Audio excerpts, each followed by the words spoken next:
அப்பப்ப என்ன வெயிலு, வெக்க தாங்க முடியலையே. சித்திரையே இப்பதான் பிறந்திருக்கு, அக்னி நட்சத்திரமே தொடங்கல. சப்போஸ் தொடங்கிருச்சுன்னா இந்த நிலைமை எப்படிதான் இருக்கும் அப்படின்னு ஃபீல் பண்றீங்களா?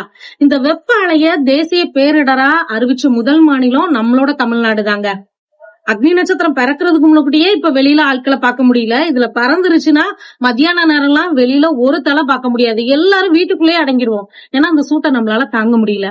அது மட்டும் இல்லங்க, இந்த சூடுனால நம்ம உடம்புல ஏற்படக்கூடிய உபாதைகள் பாத்தீங்கன்னா வேக்கூறு வரும், உடல் சூடு, சூடுபிடி, நீர்க்கடுப்பு, வயிற்றுக்கடுப்பு, இந்த மாதிரி பல்வேறு உபாதைகள் வரும். அதுக்கான சொல்யூஷனா தென்றல் கொண்டுட்டு வந்திருக்கிறதா பாத்தீங்கன்னா கம்பு. எல்லாத்துக்குமே தெரியும். இந்த கம்பு, பாதாம் பிசின், சப்ஜா விதை, இந்த மூணையும் அடிக்கடி உணவுகள்ல எடுத்துக்கிட்டீங்க அப்படின்னா நம்மளோட உடம்பு சூடு மட்டுப்படும். சப்போஸ் இதுல உள்ள நியூட்ரிஷனல் வேல்யூ, இதை எப்படி பயன்படுத்தணும் அந்த மாதிரி தெரிஞ்சுக்கணும்னு ஆசைப்பட்டீங்கன்னா டிஸ்கிரிப்ஷன்ல லிங்க் கொடுத்திருக்க, போய் பாருங்க. நல்லா சாப்பிடுங்க, நல்லதையே சாப்பிடுங்க. நன்றி கலந்த வணக்கத்துடன் நான் கோமதி ஃப்ரம் தென்றல்ல இருந்து.